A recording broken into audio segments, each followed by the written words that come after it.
नमस्कार मित्रों, आप सभी का हार्दिक स्वागत है मेरे चैनल पर। कृपया आप चैनल पर पहली बार हो तो प्लीज़ चैनल को सब्सक्राइब जरूर कीजिएगा। आज मैं चर्चा करने वाली हूँ देवगुरु के नक्षत्र परिवर्तन की कुंभ राशि के जातकों के लिए कैसा रहने वाला है ये देवगुरु का नक्षत्र परिवर्तन, जिन्हें देवताओं का गुरु कहा जाता है। देवगुरु बृहस्पति हमारी संतान के कारक हैं। देवगुरु बृहस्पति हमारी बुद्धि और हमारे ज्ञान के कारक हैं। देवगुरु बृहस्पति शिक्षा के कारक हैं, वैवाहिक सुख के कारक, प्रेम के कारक, आध्यात्मिक के कारक होते हैं। देवगुरु बृहस्पति अपना नक्षत्र परिवर्तन करेंगे 20 अगस्त, यानी कि 20 अगस्त को अपना राशि परिवर्तन करेंगे। देवगुरु बृहस्पति का नक्षत्र परिवर्तन चंद्रमा के रोहिणी नक्षत्र से निकल करके मंगल के मृगशिरा नक्षत्र का ही संचरण करेंगे और वहां पर 20 अगस्त से लेकर के 28 नवंबर लगभग 100 दिनों का ये देवगुरु बृहस्पति का गोचर रहेगा। मंगल के मृगशिरा नक्षत्र में संचरण करेंगे। तो ऐसे में देवगुरु बृहस्पति के इस नक्षत्र का प्रभाव कुंभ राशि वाले जातकों के जीवन में किस प्रकार रहने वाला है, क्या विशेष बदलाव होगा कुंभ राशि के जातकों के जीवन में, क्या कोई भाग्य का साथ मिलेगा, कर्म का साथ मिलेगा, परिश्रम का साथ मिलेगा, परिश्रम का फल मिलेगा, कर्जों से क्या मुक्ति मिलेगी, दुश्मनों से मुक्ति मिलेगी, क्या विशेष बदलाव होंगे कुंभ राशि के जातकों के लिए देवगुरु बृहस्पति के इस नक्षत्र परिवर्तन प्रभाव से। मित्रों, जितना ग्रहों के नक्षत्र का परिवर्तन का प्रभाव होता है उससे कई गुना प्रभाव ग्रहों के नक्षत्र का परिवर्तन का प्रभाव होता है, क्योंकि राशि परिवर्तन बनते ही नक्षत्रों से है। राशि का शाब्दिक अर्थ होता है कि झुंड, नक्षत्रों के झुंड को, नक्षत्रों के समूह को राशि कहा जाता है। हमारे भगवान श्री कृष्ण जब सामूहिक रूप से नृत्य करते हैं तो उसको कहते हैं रास। देवगुरु बृहस्पति जो कि हमारे सौर परिवार के सबसे शुभ ग्रह माने जाते हैं, अपने प्रबल मित्र ग्रह सेनापति मंगल के मृगशिरा नक्षत्र का संचरण करेंगे। मित्रों, देवगुरु बृहस्पति कुंभ राशि वाले जातकों के लिए चतुर्भाव में, पारिवारिक सुखों के भाव में, केंद्र भाव में विराजमान है। जो ये ज्योतिष का कार्यक्रम है, जो ये राशिफल है, आपकी जन्म की राशि चंद्र और आपके गोचर पर आधारित है। अब आपकी जन्म कुंडली में बृहस्पति की स्थिति कैसी है, बृहस्पति किस भाव में विराजमान है, ये उस पर आधारित करता है। अगर आपकी कुंडली में उच्च के होंगे देवगुरु बृहस्पति, केंद्र त्रिकोण में विराजमान होंगे, मित्र राशि में होंगे, तो निश्चित तौर पर देवगुरु बृहस्पति का ये नक्षत्र परिवर्तन आपको शुभ रहने वाला है। देवगुरु बृहस्पति आपके चतुर्थ भाव में विराजमान है, शुक्र की वृषभ राशि में विराजमान है। शुक्र और बृहस्पति के बीच में इतनी मित्रता नहीं देखी जाती है, लेकिन दोनों ग्रह अपनी अपनी जगहों पर उच्च पद को प्राप्त करते हैं, क्योंकि बृहस्पति देवताओं के गुरु हैं तो शुक्राचार्य दैत्यों के गुरु माने जाते हैं। ऐसे में जिस नक्षत्र में, मृगशिरा नक्षत्र में ये संचरण करेंगे, मंगल के नक्षत्र में संचरण करेंगे, तो वर्तमान में देवगुरु बृहस्पति के साथ मंगल की युति भी बन रही है, केंद्र भाव में बन रही है, चतुर्थ भाव में कुंभ राशि वालों के। तो विशेष परिस्थितियों का निर्माण कुंभ राशि के जातकों के लिए देखने को मिलेगा। देखिए, देवगुरु बृहस्पति के पास तीनों दृष्टि मानी जाती है। बृहस्पति जिस भाव में विराजमान होते हैं उस भाव के फल में तो वृद्धि करते ही हैं, लेकिन इनकी दृष्टियां जहां जहां जाती है, जिस भाव पर जाती है उस भाव में शुभता बढ़ा देती है। समझ लो कि देवगुरु बृहस्पति की दृष्टि में अमृत होता है। ये जिस भाव पर दृष्टि डालते हैं तो ये मृत भाव को भी जागृत कर देते हैं। बृहस्पति के मुख्यतः 3 दृष्टियां मानी जाती है। बृहस्पति अपने भाव से पंचम भाव में दृष्टि करते हैं, सप्तम भाव में दृष्टि करते हैं और नवम भाव में दृष्टि करते हैं। सप्तम दृष्टि एक सामान्य दृष्टि मानी जाती है। सभी ग्रह अपने से सप्तम भाव में दृष्टि डालते हैं। सप्तम भाव हमारी पत्नी का होता है और निजी प्रॉपर्टी का होता है। हर व्यक्ति अपनी प्रॉपर्टी और निजी जीवन की सुरक्षा स्वयं करता है, इसलिए हर ग्रहों को ये दायित्व दिया गया है कि अपने से सप्तम भाव को देखने का। इसके अतिरिक्त देवगुरु बृहस्पति को 2 अच्छी दृष्टियां दी गई है, एक पंचम और नवम दृष्टि। बृहस्पति कुंभ राशि वालों के चतुर्थ भाव में विराजमान है और मृगशिरा नक्षत्र में ये संचरण करेंगे। मृगशिरा नक्षत्र यानी कि हिरण का सर। हिरण की खासियत क्या होती है, हिरण में विशेषता क्या होती है?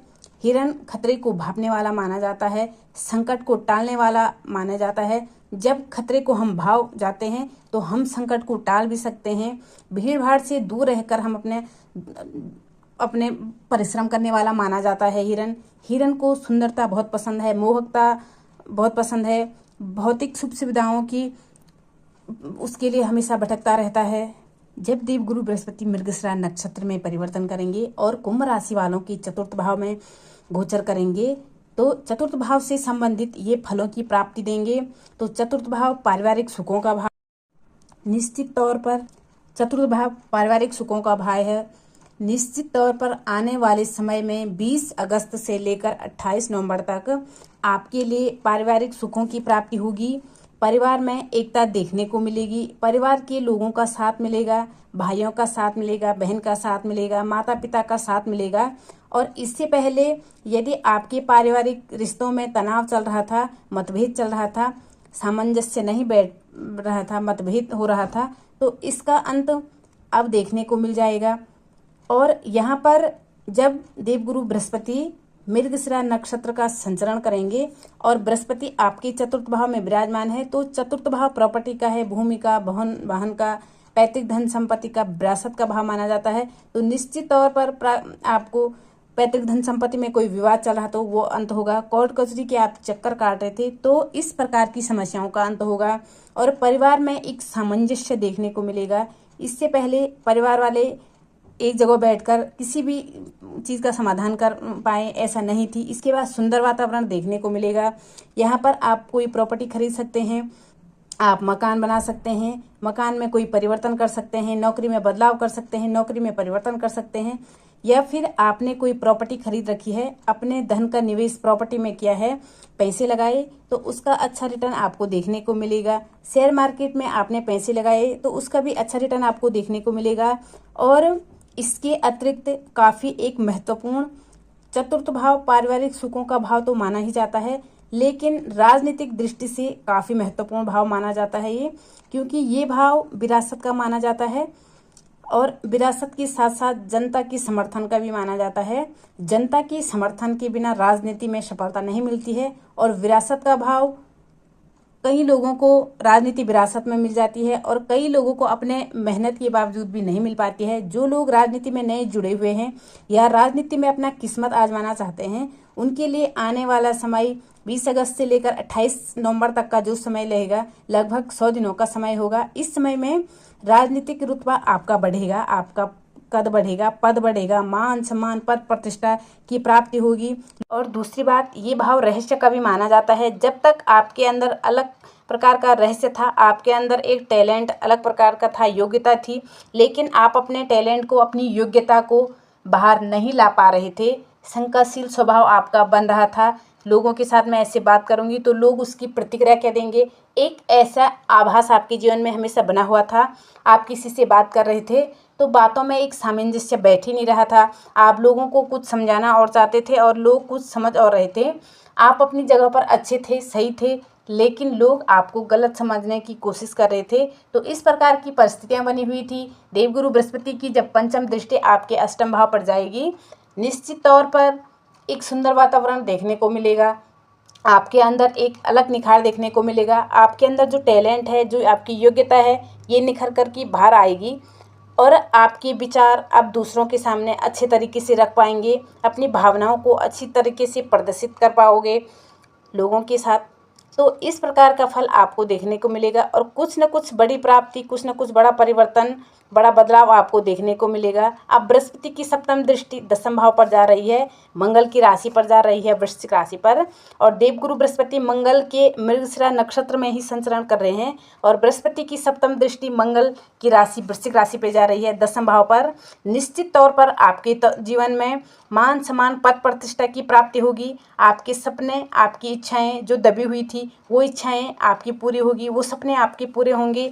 आपके कार्य क्षेत्र में एक अलग प्रकार का निखार देखने को मिलेगा। अगर आप व्यापार करते हैं तो उस व्यापार में, उस बिजनेस में कोई ना कोई बड़ा परिवर्तन होगा। अगर आप अपने जन्म स्थान से दूसरे स्थान पर जाकर कोई नया कार्य करना चाहते हैं, तो बिजनेस में कुछ नया बड़ा बदलाव करना चाहते हैं, तो ये समय आपके लिए बहुत बढ़िया है।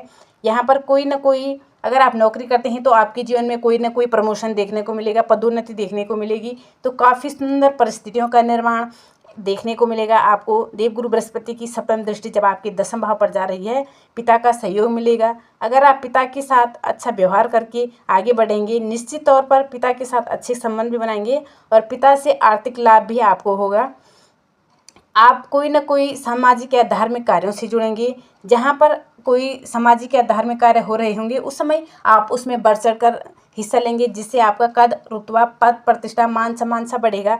और आपको देवगुरु बृहस्पति की जो नवम दृष्टि है वो आपके द्वादश भाव पर जा रही है। द्वादश भाव होता है हमारे कर्ज का, द्वादश भाव होता है निवेश का, द्वादश भाव होता है लंबी दूरी का। हाँ, आपने अपने धन का, अपने पैसों का निवेश प्रॉपर्टी में भी किया होगा, बच्चों की एजुकेशन में, हायर एजुकेशन में किया होगा, तो उस निवेश का अच्छा फल आपको देखने को मिलेगा। पति पत्नी के रिश्ते में मजबूत होंगे, वैवाहिक सुख की प्राप्ति होगी। यदि आप अविवाहित हैं तो विवाह के योग, आपको नए नए रिश्ते मिल सकते हैं। रोजगार के नए नए स्रोत आपके लिए उत्पन्न होंगे। लेकिन यहाँ पर बृहस्पति की जो दृष्टि है, नवम दृष्टि द्वादश 10 भाव पर, तो द्वादश लंबी दूरी का भाव भी माना जाता है। यहाँ पर थोड़े समय के लिए आपको अपने परिवार से दूर रहना पड़ सकता है। वो भी काम के सिलसिले में, नौकरी के सिलसिले में, व्यापार के सिलसिले में आपको थोड़ा सा दूर रहना पड़ सकता है परिवार से, या फिर आपके बच्चे आपसे थोड़ा समय के लिए दूर जा सकते हैं। उच्च शिक्षा के लिए आपकी दूरी भी बनेगी। लेकिन देवगुरु बृहस्पति का जो नक्षत्र परिवर्तन होगा, कुल मिलाकर आपके लिए बहुत ही अच्छा है। सबसे ज़्यादा जहां आपको फ़ायदा होने वाला है वो फ़ायदा आपको करियर में होने वाला है, आपके कर्म क्षेत्र पर होने वाला है।